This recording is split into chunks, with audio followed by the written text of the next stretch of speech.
Second line. Second second वाले topic में second वाला लाइन, ठीक है, बहुत ही ज्यादा मेहनत यस। किया। हाँ, ये सेकंड वाला डेटा एब्स्ट्रैक्शन पढ़ा रहे थे, कहाँ तक बता चुके थे? फिर क्लास यूज द कंसेप्ट, यही sir. Class use the concept of data abstraction so they are called abstract data type, ठीक है।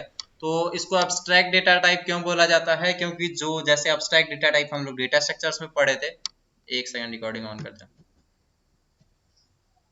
ऑन है, चलो। Class use concept of data abstraction, class क्या करता है? डेटा एब्स्ट्रैक्शन का कॉन्सेप्ट यूज करता है, इसलिए इसको एब्स्ट्रैक्ट डेटा टाइप भी कहा जाता है। जैसे abstract data type data structure में आप लोग पढ़े होंगे। डेटा एब्स्ट्रैक्ट डेटा टाइप क्या होता है कि हम लोग क्या करते हैं, एक डेटा टाइप डिफाइन करते हैं, उसका कुछ फंक्शंस डिफाइन करते हैं, ठीक है। जैसे हम लोग स्टैक नाम का डेटा हो जाए या फिर क्यू हो जाए, ग्राफ हो जाए, ये सब कुछ फंक्शन कुछ डेटा टाइप्स डिफाइन करते हैं, इसका कुछ फंक्शंस होता है। जैसे स्टैक का होता है पुश पॉप इन क्यू डी क्यू, तो ये सब कुछ अलग अलग फंक्शंस होता है। लेकिन जो पर्सन उस स्टैक को यूज कर रहा हो, जो भी प्रोग्राम उस स्टैक को क्या बोलते हैं, उसमें होता था ना एक क्लाइंट फंक्शन, क्लाइंट प्रोग्राम होता था और एक क्या बोलते हैं डेवलपर प्रोग्राम होता था, ठीक है। तो जो उसको यूज कर रहा है, उसको उसके एक्चुअल इम्प्लीमेंटेशन का पता ना हो, उसको बस अपने काम से काम रखना है। तो वही बात क्लास में भी है। क्लास में मान लो एक वही बाईसाइकिल वाला एग्जांपल है कि अगर एक साइकिल क्या बोलते हैं ऑब्जेक्ट बना के दे देते हैं, तो उसका जो भी फंक्शन है, वो मूव फंक्शन कैसे बना हुआ है, कैसे चल रहा है, वो आपको जानने की जरूरत नहीं है। और वही बैंक में जाते हैं तो अंदर कैसे इम्प्लीमेंटेशन हो रहा है, ये सब आपको जानने की जरूरत नहीं है, ठीक है। हाँ, तो ये पूरा चीज हम एक्सप्लेन किए, दोबारा से करना पड़ेगा।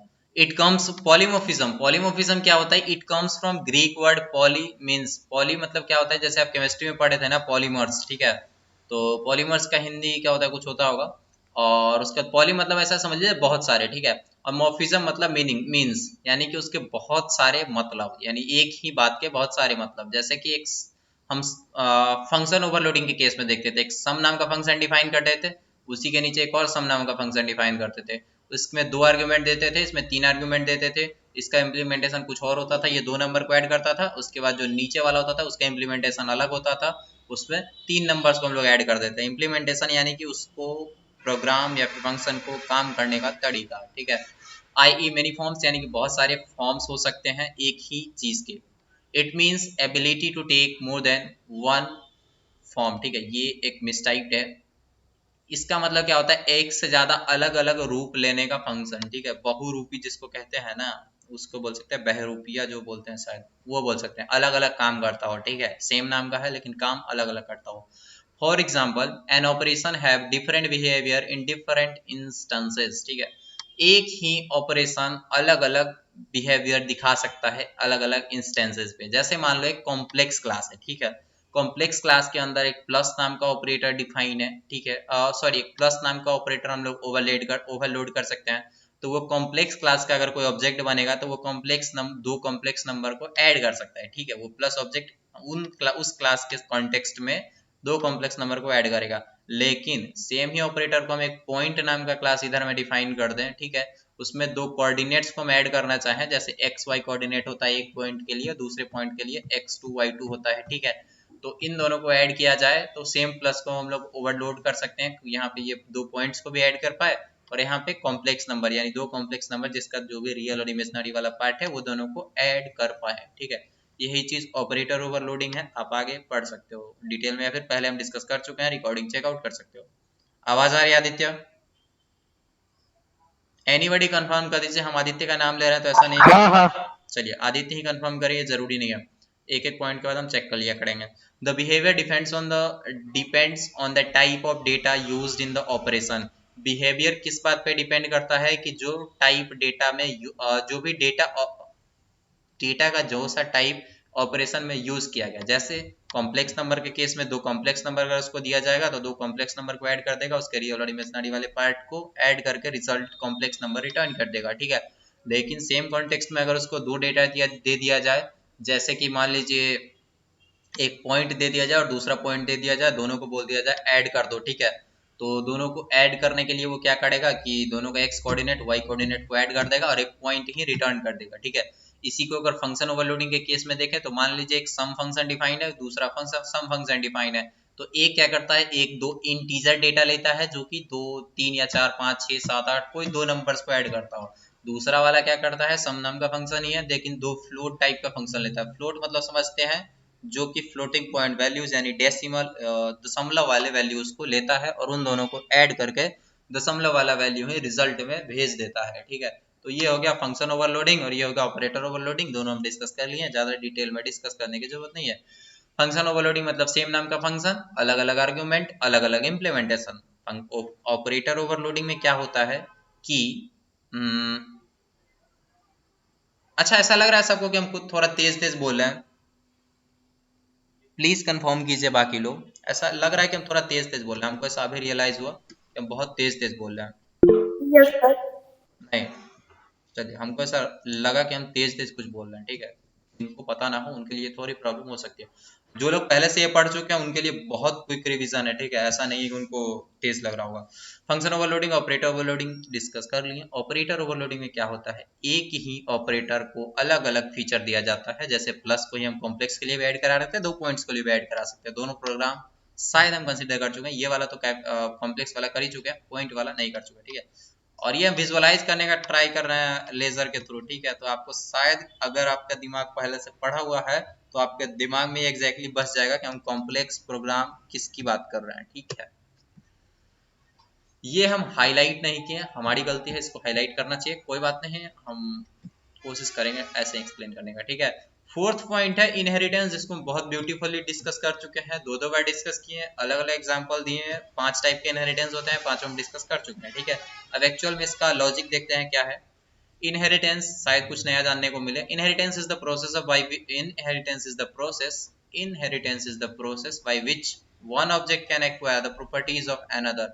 यानी कि इनहेरिटेंस में क्या होता है, एक ऑब्जेक्ट अपने या फिर एक ऑब्जेक्ट या क्लास अपने पेरेंट क्लास के प्रॉपर्टीज को एक्वायर कर सकता है। एक्वायर कर सकता है यानी पा ले सकता है। ठीक है, कि पा ले तुम्हें सनम वाला सीन है। ठीक है, मतलब वो अपने पेरेंट्स से कोई संपत्ति क्या बोलते हैं, जैसा वेल्थ पा सकता है, वो सब बोल सकते हैं। कोई भी ऐसा एग्जांपल ले सकते हैं जो एक ऑब्जेक्ट दूसरे ऑब्जेक्ट से कुछ भी ले रहा हो यानी कुछ प्रॉपर्टीज पा रहा हो। It is the most common most promising concept of OOP which help realize the goal of constructing software from reusable parts। ठीक है, इसमें reusability का बहुत ही बेहतरीन एग्जांपल मिलता है। ठीक है, जो हम जब पढ़ रहे थे तो वहां पे क्या हमको एग्जांपल बताया गया कि जैसे मान लो एक एनिमल नाम का क्लास है। ठीक है, एनिमल नाम के क्लास नहीं पहले हम बताते ना, एक एक चीज आप लोग कंसिडर कीजिए। ठीक है, हम कोड ओपन कर पाए तो कर देते हैं। हाँ, यहाँ पे कोड इनहेरिटेंस को ना एक्चुअल यूज हम बताने का कोशिश करते हैं। ठीक है, इनहेरिटेंस।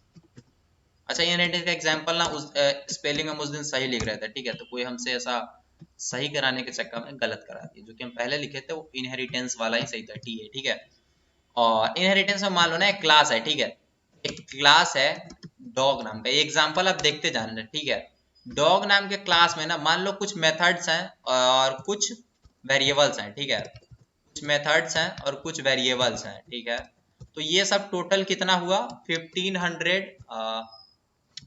लाइंस ऑफ कोड हो गया। ठीक है, ऐसा मान लो कि 1500 लाइन हो गया कोड का। ठीक है, डॉग क्लास को डिफाइन करने में हमको 1500 लाइन लगा कोड का। ठीक है, सेम एक और क्लास हमको डिफाइन करना पड़ा। ठीक है, अरे भाई जेड कर दो, एक ही बार डिफाइन करना। ठीक है, एक कैट नाम का क्लास है। ठीक है, इसमें भी हमको 1500 लाइन ऑफ कोड लिखना पड़ा। ठीक है, कैट का कुछ वेरिएबल बनाना पड़ा, कुछ फंक्शन बनाना पड़ा। मान लो हम पूरा एक एक फंक्शन डिफाइन कर रहे हैं। ठीक है, तो ये सब हमको करना पड़ा। तो ये कैपिटल नहीं होना चाहिए, कीवर्ड है जो कि एरर बता रहा है, तो इसको हम सही कर लेंगे। ठीक है, मान लो कि इसमें भी 1500 लाइन ऑफ कोड है, सेमीकोलन लगना चाहिए क्लास के एंड में, ये आपको याद रहना चाहिए। ठीक है, ये दोनों चीज मान लो डॉग और कैट है। ठीक है, तो यहाँ पे हमको कितना लाइन ऑफ टोटल कोड लिखना पड़ा, कोई बताएगा टोटल हमको कितना लाइन ऑफ कोड लिखना पड़ा?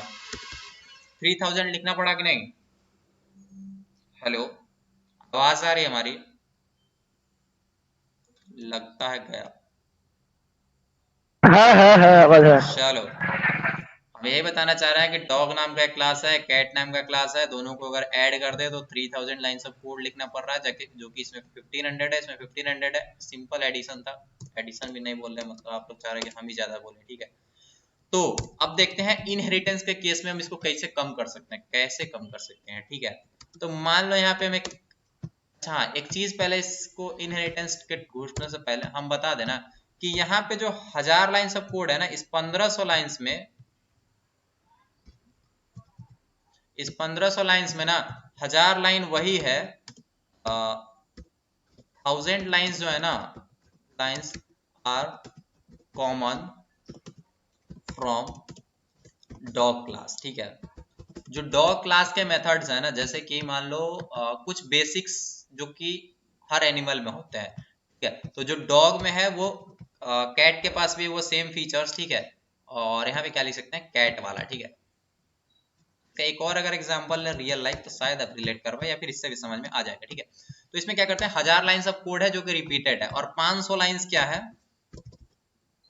500 लाइंस न्यू कोड है। ठीक है, जो कि इन दोनों में मैच नहीं करता है। ठीक है, तो इसमें भी क्या है, 500 लाइंस न्यू कोड है जो कि इन दोनों में कॉमन नहीं है। ठीक है, तो इसको सॉल्व करने का ना एक तरीका है, 1000 लाइंस दोनों में कॉमन है। ठीक है, तो मान लो कि एक हम पेरेंट क्लास बना लें, क्लास, भाई बन जाओ क्लास, क्लास एनिमल नाम का एक क्लास बना ले, और उसमें जो ये 1000 लाइंस ऑफ कोड है ना, इस 1000 लाइंस को हम रख दे इस वाले क्लास में। ठीक है, यहाँ पे हम 1000 लाइंस ऑफ कोड लिख दिए। ठीक है,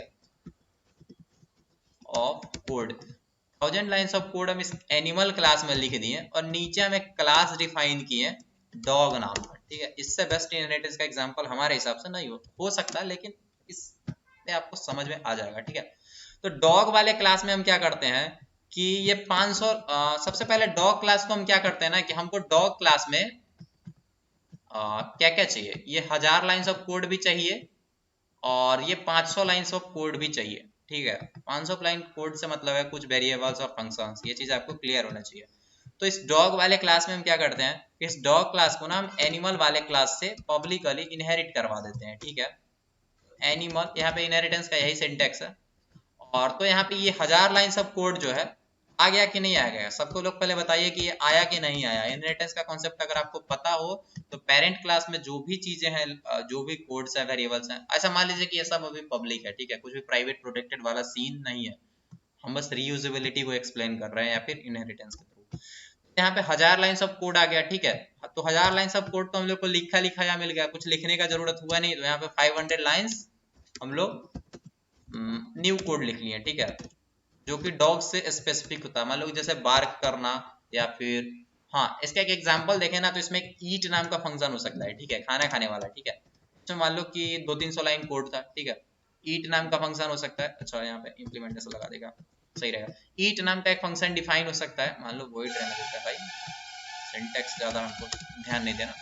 मान लो ये ईट नाम का फंक्शन था। ठीक है, तो ये डॉग क्लास में भी है, और ये एनिमल क्लास, कैट क्लास में भी हुआ है। ठीक है, मान लो क्या करते हैं, यहाँ पे कैट वाला क्लास डिफाइन कर लेते हैं। ठीक है, कैट वाला क्लास को में भी एनिमल वाला जो 1000 लाइंस ऑफ था, ये डॉग वाले से कॉमन था, तो इसको हम ले जाके इधर ले गए हैं। तो हम यहाँ क्या कर सकते हैं, इसको भी इससे इनहेरिट करवा लेते हैं, ताकि ये जो 1000 लाइंस ऑफ कोड है, जैसे या फिर ये ईट फंक्शन है, सब इसको बाय डिफॉल्ट मिल जाए। ठीक है, यहाँ पे लगाए थे सेमीकोलन, इसको पब्लिक ना भी बनाए तो बाय डिफॉल्ट यहाँ पे कुछ भी नहीं लिखा, तो ये प्राइवेट हो जाएगा। ठीक है, इसमें 1000 लाइंस ऑफ कोड, अभी यहाँ पे कितना लाइंस ऑफ कोड मिलेगा, इसको ऊपर से मिलेगा ना, कोई बताएगा, 1000 लाइंस ऑफ कोड ये इसको मिल जाएगा। ठीक है, और यहाँ पे जो एडिशनल जो कि सिर्फ कैट के स्पेसिफिक है, वो 500 लाइंस हम क्या करेंगे, न्यू लिख देंगे। ठीक है, लाइंस न्यू कोड, अब आपको रीयूजेबिलिटी पता चलेगा। ठीक है, तो इनहेरिटेंस एक्चुअल में यूज किया है, कैसे किया था। अब आप इन सबको ऐड कीजिए, कोई ऐड करेगा, ये सब कितना लाइंस ऑफ कोड हुआ, मतलब कितना लाइंस ऑफ कोड मिला, मतलब हम लोग को लिखना पड़ा। ठीक है, इनहेरिटेड,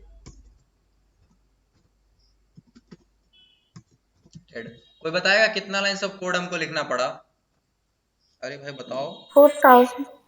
कितना। 1000। एक सेकंड, आवाज नहीं आ रही आपकी, यहाँ पे भी तो इनहेरिटेड 4000 बोल रही 4000। Yes sir. नहीं नहीं, गलत है भाई, आदित्य तुम बोलो, आदित्य, आदित्य नहीं, आदित्य, कितना होगा भाई। ये कोड हम दोबारा थोड़ी लिखेंगे, ये जो 1000 वाला हम तो यहाँ पे ऐसे लिख देंगे, ये तो बाय डिफॉल्ट अवेलेबल होगा। ठीक है, तो मान लो हमको ये जो ऊपर 1000 लिखे, ये 1000 लिखना पड़ा, और यहाँ पे तो ये 1000 इसको बाय डिफॉल्ट मिल गया, तो ये काउंट नहीं करेंगे, ये वाला 1000 काउंट कर लेंगे, यहाँ पे 500 काउंट कर लेंगे, 1500, और ये 1000 जो क्या था, ये इसको ऊपर से ही मिल गया था, तो ये उसको भी नहीं काउंट करेंगे, 1500। अब बताइए कितना होगा, लास्ट हम एंड आप ही लोग 2000। 2000। तो यहाँ पे आपको जो ये तो श्री मार्कंडो वाचा सप्तमो अध्याय, तो यही चीज हम बताना चाह रहे थे कि अगर दोनों को अलग 1500 बताते हैं तो 3000 लाइन ऑफ कोड लिखना पड़ता है, और अगर उन दोनों में से जो कॉमन है उसको एक पेरेंट क्लास में डाल दें तो वो सब सिर्फ टोटल जो होता है 2000 भाई 2000 लाइन्स ऑफ। ये सब एग्जाम्पल का खेल है, आप जितना रियल लाइफ एग्जाम्पल देखोगे आपको क्लियर हो जाएगा, ठीक है। 2000 लाइन्स ऑफ कोड में ये चीज कंप्लीट हो जाएगा, ठीक है। कुछ इसका सेंस बना, ये जो एग्जाम्पल हम बताएं एक्चुअल में कुछ आपको इससे समझ में आया कि नहीं आया, पहले ये बताइए, वरना आगे से हम ऐसा कुछ एग्जाम्पल कंसिडर ही नहीं करेंगे, डायरेक्ट थ्योरी पे रहेंगे।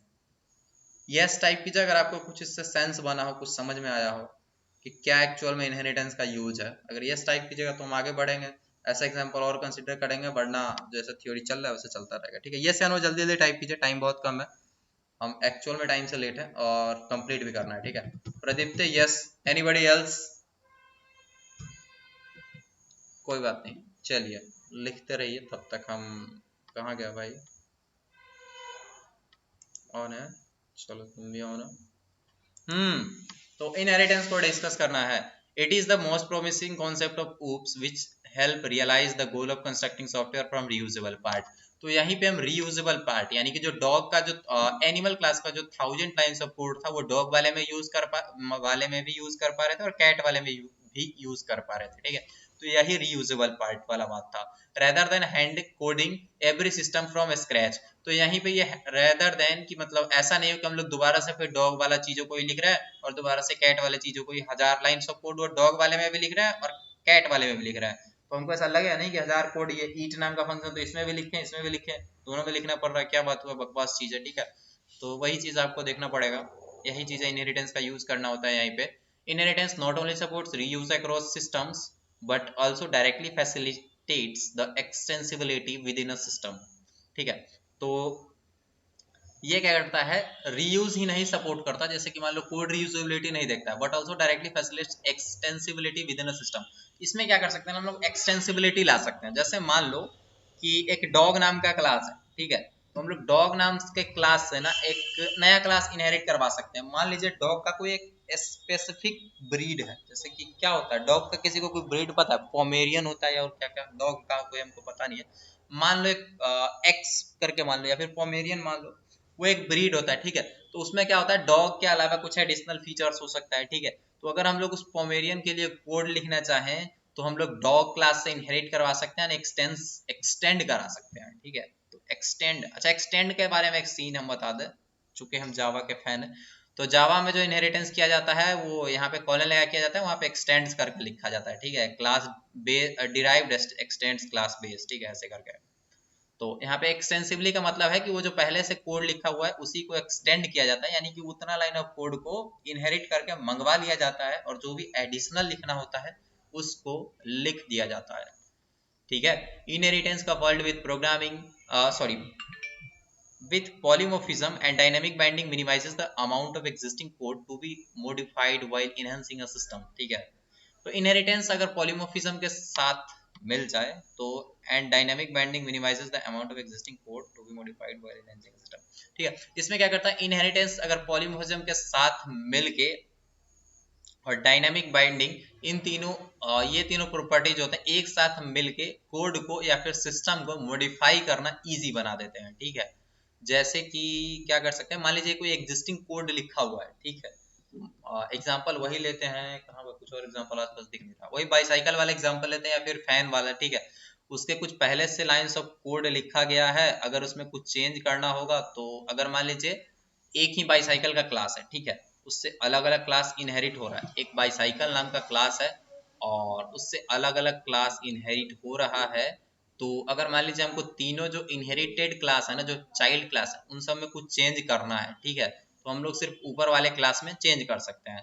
पॉलीमॉर्फिज्म क्या होता है कि मान लीजिए कि जो ऊपर वाला पेरेंट क्लास है ना और नीचे तीनों चाइल्ड क्लास है, जो पेरेंट क्लास में मान लीजिए एक मूव या फिर कुछ भी एक फंक्शन डिफाइंड है, ईट, ऐसा कुछ भी फंक्शन डिफाइंड है, तो नया वाला जो चाइल्ड क्लास बना हुआ है नीचे, उसमें उस फंक्शन का हम कुछ और इम्प्लीमेंटेशन दे दें, ठीक है, कि मान लीजिए एक सिर्फ एक चाइल्ड के लिए ये फंक्शन किसी और तरीके से काम करेगा अगर इस नाम से फंक्शन कॉल किया गया तो यही चीज कहता है। और डायनेमिक बाइंडिंग क्या कहता है कि डायनेमिक बाइंडिंग हम आगे देखेंगे, ठीक है, इसके बाद वाला नेक्स्ट टॉपिक डायनेमिक बाइंडिंग ही है, तो इसको डिटेल में देख लेंगे।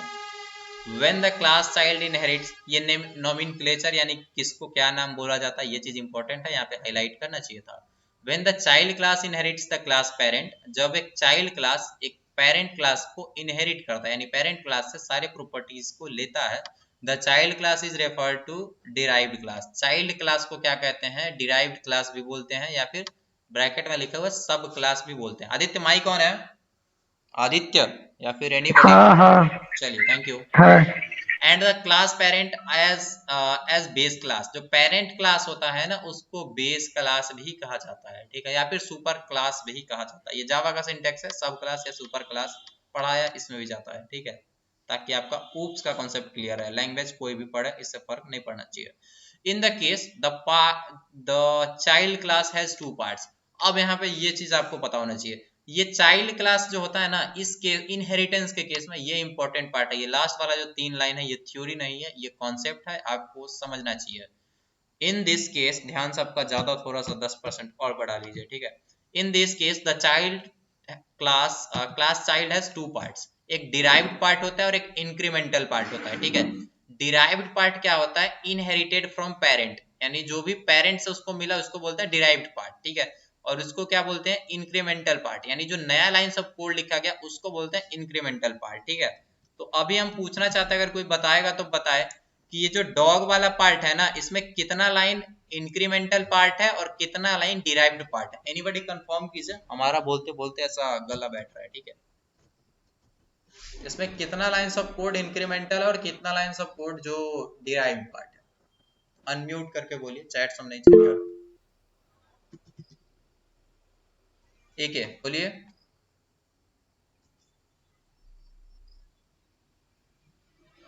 आदित्य बोलो, उनको लग रहा है हैंड रेस कर दिया मतलब ये सो गया।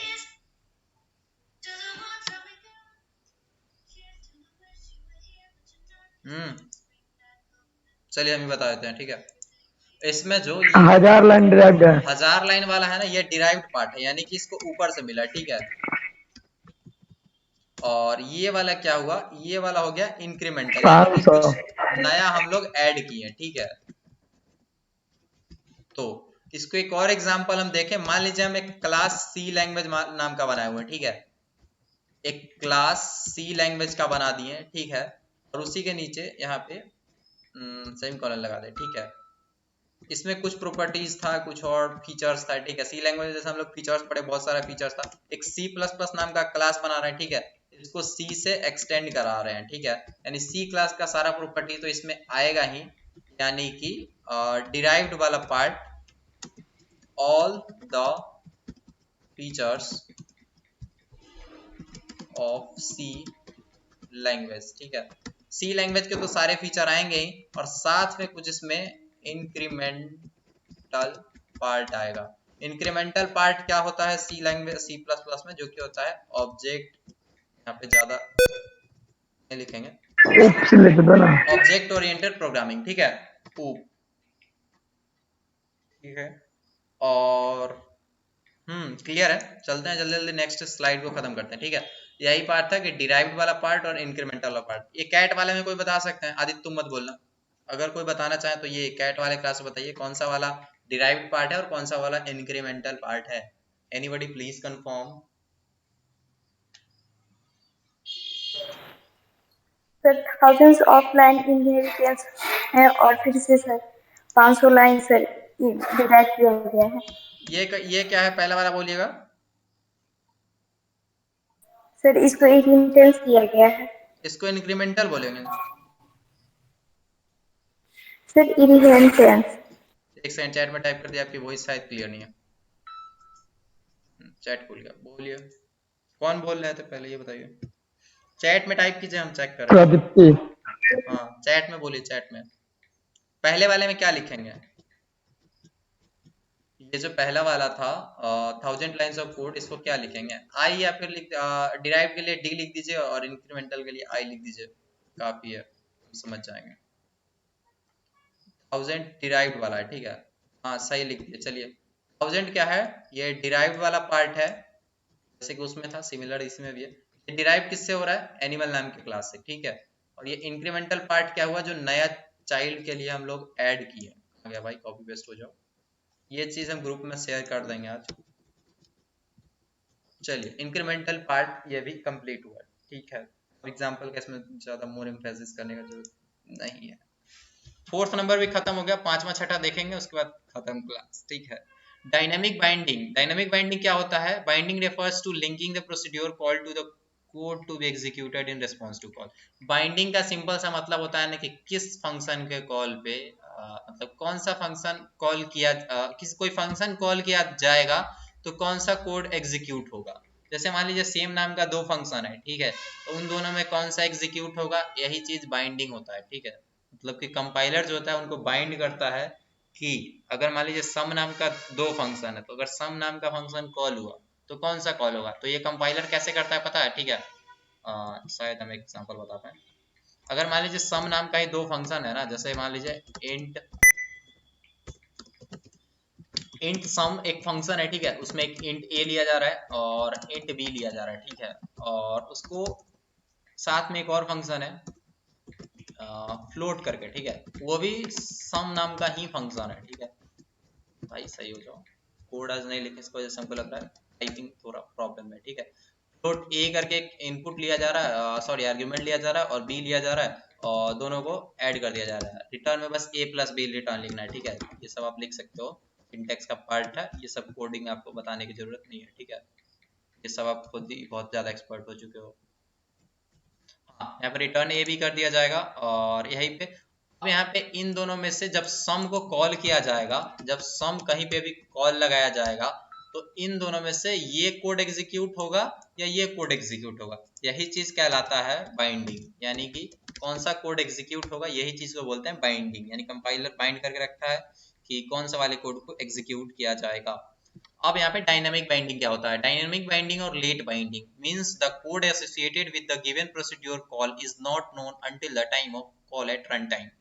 यानी कि जब ये कोड एक्चुअल में, यानी कि जब प्रोग्राम चल रहा हो उस समय जब ये कोड एग्जीक्यूट किया जाए, उस समय तक इसको ना पता हो कि इन दोनों में से कौन सा वाला एग्जीक्यूट होगा। जैसे वर्चुअल फंक्शन के केस में होता है, ठीक है, उसको जब प्रोग्राम एग्जीक्यूट हो रहा होता है उस समय एग्जैक्ट डिसाइड किया जाता है कि कौन सा फंक्शन कॉल दोनों में से किया जाएगा। इसी को बोलते हैं डायनेमिक बाइंडिंग।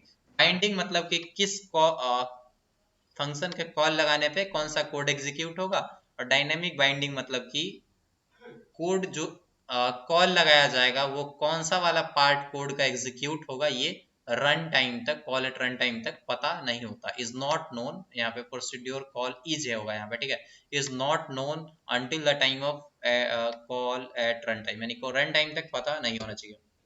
अब सिक्स्थ नंबर लास्ट पॉइंट, आज का क्लास खत्म ही है, ठीक है। An object-oriented program consists of set of objects that communicate with each other. Message passing मतलब क्या होता है, एक ऑब्जेक्ट ओरिएंटेड प्रोग्राम क्या करता है कि एक दूसरे से कम्युनिकेट करने के लिए objects,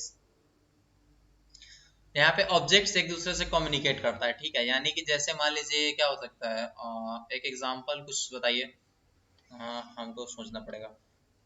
object oriented program consist of set of objects that communicate with each other, ठीक है। मान लीजिए ऑब्जेक्ट ओरिएंटेड प्रोग्रामिंग क्या होता है ना, अलग अलग ऑब्जेक्ट्स होता है, ठीक है। मान लीजिए जैसे एक बाईसाइकिल नाम का ऑब्जेक्ट है, ठीक है, उसी के साथ एक ऑब्जेक्ट हो सकता है उसका ड्राइवर नाम का, ठीक है। मान लीजिए बाईसाइकिल का जो कि राइडर नाम का, या फिर राइड जो बाईसाइकिल को करता है, ठीक है, वो एक अलग ऑब्जेक्ट होगा, और वो दोनों आपस में कम्युनिकेट करेगा। यानी कि जैसे मान लीजिए बाईसाइकिल के लिए अगर ड्राइव नाम का फंक्शन होता है, ठीक है, तो ड्राइव फंक्शन में जो प्रॉपर्टीज होगा, या फिर राइड नाम का एक फंक्शन होता है, राइड करना, बाईसाइकिल चलाना, तो वो जो राइडर होता है उसके प्रॉपर्टीज को इसके अंदर यूज किया जा सकता है, ठीक है। यानी उन दोनों के आपस में कम्युनिकेशन बैठाया जा सकता है, यानी एक ऑब्जेक्ट से दूसरे ऑब्जेक्ट के बीच में मैसेज या फिर इंफॉर्मेशन को पास किया जा सकता है।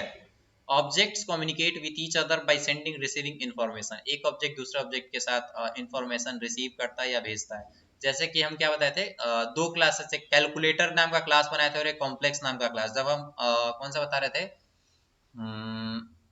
फ्रेंड फंक्शन बता रहे थे या फिर कुछ और बता रहे थे, ठीक है। हाँ, ऑपरेटर ओवरलोडिंग बता रहे थे, ठीक है। तो उसमें हम बताए थे कि एक कॉम्प्लेक्स नाम का क्लास है, एक कैलकुलेटर नाम का क्लास है। कैलकुलेटर नाम के फंक्शन को हम इसका ऑब्जेक्ट दे रहे थे और इसके डेटा को दे रहे थे, यानी दोनों के आपस के बीच में कम्युनिकेशन करा रहे थे डेटा का, इंफॉर्मेशन का। A message for an object is a request for execution of a procedure. A message for an object is a request for execution of a procedure. Therefore, invoke the function that is called for an object that generates the result. ठीक है। ए message, इसको तोड़ तोड़ के पढ़ते हैं, थोड़ा ज्यादा लाइन, लंबा लाइन लिखा हुआ। A message for an object is request, यानी एक मैसेज जब पास किया जाता है ना, यहीं तक आप पढ़िए। एक मैसेज जब पास किया जाता है, ठीक है, मैसेज मतलब क्या, दो वेरिएबल पास किया जा सकता है, कोई स्ट्रिंग पास किया जा सकता है। मैसेज का सिंपल मतलब है ना कुछ डेटा, ठीक है। अगर कोई डेटा पास किया जाता है एग्जीक्यूशन के लिए, ठीक है, मान लीजिए जैसे कोई एक ऑब्जेक्ट को दो ऑब्जेक्ट ही पास कर दिया गया, ठीक है। मान लीजिए कैलकुलेटर क्लास का कोई सी नाम का ऑब्जेक्ट है, उसके किसी फंक्शन को दो कॉम्प्लेक्स नंबर या फिर कोई दो ऑब्जेक्ट पास कर दिया गया, ठीक है। तो उन दोनों के साथ जो भी परफॉर्मेंस होगा और जो भी कम्युनिकेशन होगा, वही प्रोसेस क्या कहलाता है, मैसेज पासिंग, ठीक है। Execution of procedure, therefore invoke the function that is called an object that generate the result. तो उसमें क्या करता है, ऑब्जेक्ट ही रिजल्ट, ऑब्जेक्ट ही उसके क्या बोलते हैं, जो भी उसका फंक्शन होता है उस रिस्पेक्टेड फंक्शन को कॉल करता है और उसका रिजल्ट्स जनरेट करता है, ठीक है। ऐसा कैसे इसको बताया जाए, इसको शायद ना अगर व्हाइट बोर्ड होता तो हम बता पाते, ठीक है। एक ऑब्जेक्ट होता है, वो इंफॉर्मेशन लेता है, ठीक है। ऐसा समझ लो कि एक ऑब्जेक्ट इधर है जो कि जिसके पास डेटा है, ठीक है, और एक ऑब्जेक्ट इधर है जो कि परफॉर्मेंस के परफॉर्म कैसे करना है ऑपरेशन को, उसको वो पता है, ठीक है। तो यहाँ से इस ऑब्जेक्ट को लेगा, ठीक है, उसके इंफॉर्मेशन को लेगा और उसका जो भी परफॉर्म करना होगा ऑपरेशन, सम करना हो, ऐड करना हो, या फिर अगर रियल वर्ल्ड में देखें तो डेटाबेस से कुछ कम्युनिकेशन करना हो, कुछ यूजर का वेरीफाई करना हो, यूजर ऑथेंटिकेशन करना हो, या फिर क्या कर सकते हैं, मान लीजिए बैंक के केस में ले ले, ट्रांजैक्शन वेरीफाई करना हो। तो ये सारे चीजें परफॉर्म, जो भी ऑपरेशन है वो कंफर्म कर दे और लास्ट में ऑब्जेक्ट का जो भी मैसेज है वो रिटर्न कर दे कि क्या बोलते हैं, आपका काम हुआ नहीं हुआ, ये सब चीज बता दिया जाए। यही सब मैसेज पासिंग मतलब एक ऑब्जेक्ट दूसरे ऑब्जेक्ट से कम्युनिकेट करता है, ठीक है। Objects communicate with each other, ये जो 5 लाइन लिखा हुआ है मैसेज पासिंग का बेसिक मतलब यही है, objects communicate with each other. और ये पूरा भी ले सकते हैं, by sending end receiving information, ठीक है। ये सब चीजें नोट्स में लिख सकते हैं, बाद बाकी हम सेशन को एंड नहीं करते हैं, ठीक है। क्लियर है अभी तक सबको? कहीं पे भी डाउट है तो बोलिए, हम पीपीटी दोबारा से खोलें। आदित्य, ऑडियो था एंड तक? चलो क्लोज किया जाए, हमारे हिसाब से खत्म है रिकॉर्डिंग ऑफ